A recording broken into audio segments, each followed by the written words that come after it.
m'appelle Eddy Guillemot, j'ai 43 ans et j'ai 15 ans de prison derrière moi. J'ai dû être condamné à peu près à 19 ans sur le papier et j'ai effectué 16 ans maintenant. Plein, pour diverses condamnations. Hein. Il y a du cambriolage, il y a de la violence avec arme, il y a de la conduite avec alcool, il y a du stup un petit peu, il y a un petit peu de tout. Ma dernière peine de prison, j'ai été condamné à 18 mois ferme, enfin 12 mois ferme et 6 mois de révocation.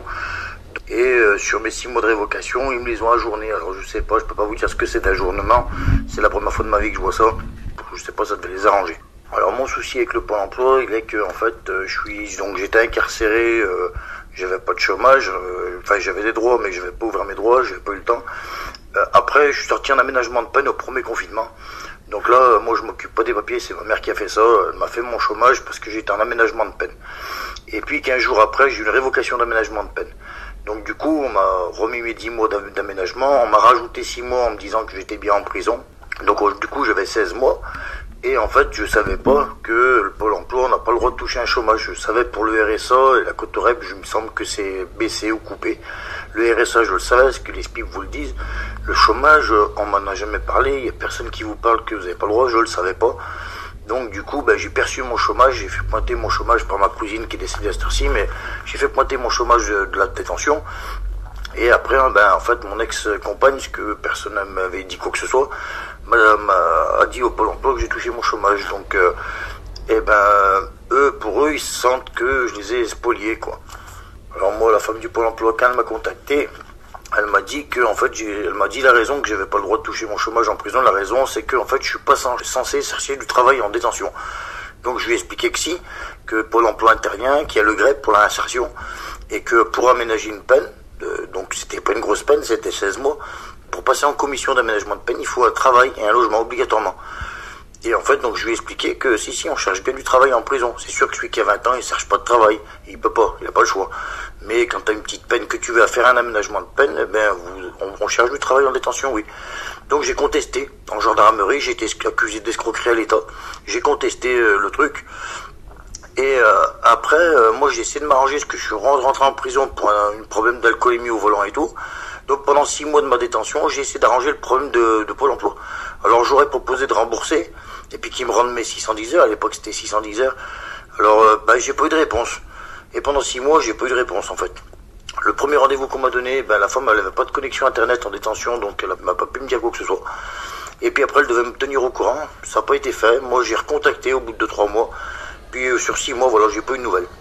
Et là, dernièrement, on m'a envoyé un courrier, une convocation au tribunal le 17 octobre. Seulement, moi, je retravaille, donc je suis sorti en juillet, j'ai tout remis en place, logement, scooter, parce que j'ai plus de permis, j'ai passé 2 cassettes, j'ai fait les rendez-vous SPIP, je travaille depuis 3 mois. Et là, on me convoque, on me donne une convocation déjà à Saint-Étienne qu'il faut que j'aille chercher sans permis à Saint-Étienne. Donc je me suis débrouillé avec un ami, j'ai été chercher cette fameuse convocation. Tout ça pour un tribunal, hein. Il me l'a renvoyé par recommandé, c'était bien suffisant, enfin bref. Et on me convoque le 17 octobre. Donc moi j'ai appelé en disant que je pouvais pas, que ça coordonnait pas avec mon travail. Et donc j'ai eu la greffière, la secrétaire greffière qui m'a dit, écoutez, expliquez-moi sur un mail le contentieux avec Pôle emploi, et je verrai pour votre convocation si on peut pas décaler, en fonction de vos heures de travail. Donc j'ai envoyé un mail assez long. Et puis je maîtrise pas internet, voilà, j'aime pas ça en plus. Donc j'ai dû me tromper, en fait, je me suis trompé à mon avis d'un tiret du 6 ou tiret de je sais plus quoi. Donc le mail n'est pas parti, pour eux je me suis pas présenté ni justifié de mon absence quoi. Donc ils m'ont jugé par défaut, par contumace, et ils m'ont mis 10 mois ferme, et avec un mandat d'arrêt. Donc aujourd'hui là, on sera le 12 demain. Je suis convoqué, donc ils m'ont appelé. Donc je dois aller à la gendarmerie demain matin à 8h30 pour mon mandat d'arrêt. Donc après, demain, ils vont contacter le procureur. Moi, je vais amener du justificatif pour expliquer le truc et justifier tout ce que j'ai mis en place depuis ma sortie de détention. Donc, c'est le procureur qui va décider si il met exécution le mandat d'arrêt, donc je vais en détention. S'il veut que je sois présenté pour voir avec moi les conditions de si je reste dehors ou je sais pas, ou alors qu'il dit à la gendarmerie, parce que moi j'ai fait appel du jugement, donc du coup, jusqu'à l'appel, est-ce qu'il me laisse dehors? On va voir. Moi j'ai mon travail, encore aujourd'hui j'ai travaillé du matin à 5h du matin, et j'en ai d'autres, hein. J'ai mon oncle qui est mort, bon c'est vieux maintenant, ça date de 97, mais c'est pareil maintenant, hein. Mon oncle Ben, il a fait un arrêt cardiaque dans sa cellule le soir, après la fermeture. Donc, une fois que la fermeture est porte des fêtes, après le repas du soir, personne des surveillants ne peut ouvrir les portes. Il faut un chef de détention. Donc, ça met un certain temps avant qu'ils viennent de ces pénacles, quoi. Et mon oncle, ça lui a serré la poitrine, donc il est tombé par terre. Son co-détenu, il a appelé. Moi, j'ai vu son co-détenu des années après, mais je l'ai vu. Et en fait, il a appelé plus de 40 minutes, le temps qu'il vienne. Donc, un arrêt cardiaque, 40 minutes après, bon, hein, c'est le frigo après, c'est plus le massage, quoi. Donc, du coup, ben voilà. Donc, mais voilà, une fois que vous êtes fermé dans votre cellule, puis ils en ont rien à foutre de vous, quoi. Vous êtes un numéro, puis surtout maintenant. Avant, il y avait des anciens surveillants, ils étaient respectueux. Maintenant, ils vous prennent à 6, hein. Et moi, je l'ai vu. Ils viennent, en fait, ils vous embrouillent avec un surveillant, ils viennent à plusieurs. Il y en a un qui vous pousse sur le lit, quand vous tombez face contre le lit. Et il y en a 3 autres. Un qui vous tient un bras et les autres, ils vous tapent en traite. Comme ça. Et je vous jure que c'est pas des conneries. Je vous mens pas. Je m'appelle Eddie Guimou. Vous pouvez marquer mon nom, tout. J'ai rien à foutre. Je dis que ce qui est vrai. Je grossis pas la chose, rien. Je vous dis des choses réelles. Donc moi, je pouvais dire mon nom, je m'en fous des conséquences. De toute façon, si ça me porte préjudice à moi, j'espère que ça servira pour les autres au moins. Ma pensée par rapport au SPIP et à la question de la réinsertion, je trouve que il y a rien du tout, en fait, c'est néant. Et donc il y a la réinsertion les seuls gens qui se réinsèrent, c'est à leur bonne volonté, en fait. Parce que de ce qu'il y a de mis en place, il y a vraiment rien, quoi. Ils s'en foutent que vous vous réinsérez, ils s'en foutent. À chaque fois, ils vous condamnent, ils regardent même pas les efforts que vous mettez en place. Et en plus, moi, ils me parlent de mon chômage. Il y en a pas des milliers qui ont le chômage. Il y en a plein qui grugent le RSA, qui déclarent un RSA alors qu'ils sont en détention. Il y en a plein qui arnaquent comme ça. Et ils ont raison, parce que le coût de la vie en détention, faut pas croire. Moi, j'étais abonné à l'OIP en 2005. Ils estimaient le coût de la vie à environ 250 € sans faire de folie, hein, en achetant des affaires pour manger, nécessaires de toilette. En 2005-2006, ils estimaient le coût de la vie en détention de 250 € par mois. On est en 2023. Et moi, je vous certifie, je viens de sortir en juillet dernier. Au minimum, il faut au moins 350 € minimum. Si vous êtes fumeur, buveur de café, et vous voulez prendre une tablette de chocolat, prendre un filet de patates, un peu d'oignon, et un peu de beurre, un peu d'huile, il vous faut minimum 300 € et vous faites pas de folie. Je vous garantis, vous faites pas de folie. Donc voilà. Et la réinsertion, il n'y a rien du tout. Hein. Il n'y a rien du tout. Regardez, moi j'ai voulu régler mon problème de Pôle emploi. Déjà ça, la femme du Pôle emploi elle-même, elle m'a pas rendu réponse. Elle m'a convoqué une fois, mais elle n'a pas de connexion internet. Deuxième fois, elle m'a pas convoqué. Et elle m'a jamais répondu sur 6 mois de détention. Le SPIP, lui, il m'a rien fait, carrément. Lui, il n'a rien fait du tout pour moi. Il m'a retourné vers une instance sociale pour refaire ma carte d'identité. Je voulais faire ma pièce d'identité, elle était périmée. C'était en mars, ça. Et de mars à juillet, ça n'a pas été fait. J'ai fait les photos là-bas, mais le gars de la préfecture n'est pas venu. Du coup, il a fallu que je sorte en juillet, que j'attende encore 2 mois le rendez-vous à la mairie pour mes empreintes digitales. Et j'ai eu ma pièce d'identité 15 jours, 3 semaines après. Mais en détention, il n'y a rien qui s'est passé, quoi. Ni Pôle emploi, ni les soins, hein. J'ai pris un genre de champignon, c'est même pas un champignon, apparemment, de ce qu'ils me disent eux. Dans les premières détentions, dans la douche, je savais pas, j'ai pas mis de cachette la première douche. Et aujourd'hui, j'ai mis 15 000 traitements qu'ils m'ont donné, du locéril, pas de conneries. Et c'est jamais passé. Donc, puis comme moi je travaille tout le temps, je vais pas voir de podologue, et puis ça se propage pas, rien, mais j'ai un oncle qui est carrément dégueulasse, qui est vilain mort. Et c'est parce que j'arrive pas à y soigner, quoi. J'ai pris ça là-bas parce que c'est vraiment dégueulasse, c'est sale, il y a certaines prisons qui sont un peu plus propres, mais c'est vraiment, moi je vais régulièrement à la Tolodière, donc c'est plus que sale. Et voilà, c'est un milieu carcéral qui est bien opaque, quoi. Faut bien savoir aussi qu'en détention, ils vous laissent un peu, pas à l'abandon, mais ouais, c'est ça. Enfin, moi j'ai pas besoin qu'ils s'occupent de moi, mais bon, c'est plus ou moins de l'abandon, quoi. Ils vous foutent dans votre cellule. Et ils essayent au maximum de vous mettre des cachets quand même. Au moindre truc, ils vont vous dire, vous devez être stressé, vous voulez pas un truc pour dormir. Ils essayent toujours de vous gaver de cachets. C'est sûr que tout se lobotomiser au cachet, au moins, c'est moins de mouvement, quoi. C'est moins vivant, la rate, déjà. Et il faut bien vous dire que, en fait, ils en ont rien à foutre qu'il y en a un qui décède, quoi. Moi, j'ai vu ça, là, à Moulin-Isère. Je suis de Moulin-Isère en juillet, je suis sorti de Moulin-Isère. Il y a un gars qui a pris des cachets, en fait, dans sa cellule le soir. Ils étaient 3. On est 3 voire 4 maintenant dans les cellules. Ils blindent. Enfin bref, ce gars-là, il a pris des cachets le soir.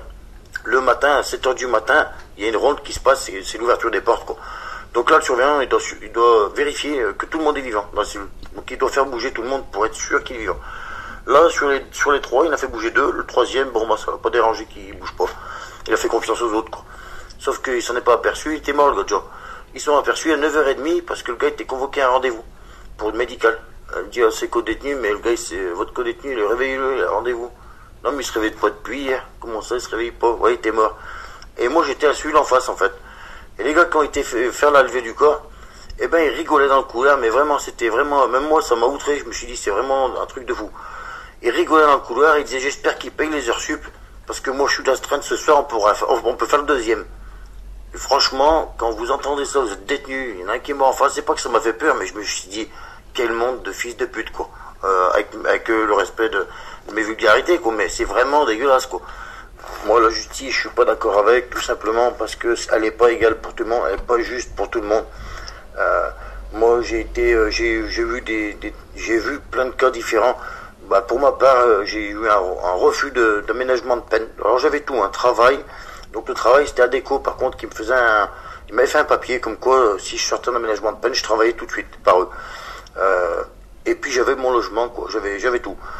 Et ben on m'a refusé mon aménagement de peine en me disant que l'intérim c'est pas un boulot stable. Moi je bosse en intérim depuis des années. J'ai du boulot, j'ai plus quoi en faire. J'avais ce papier là, ils m'ont refusé parce que voilà, l'intérim c'est pas un boulot stable.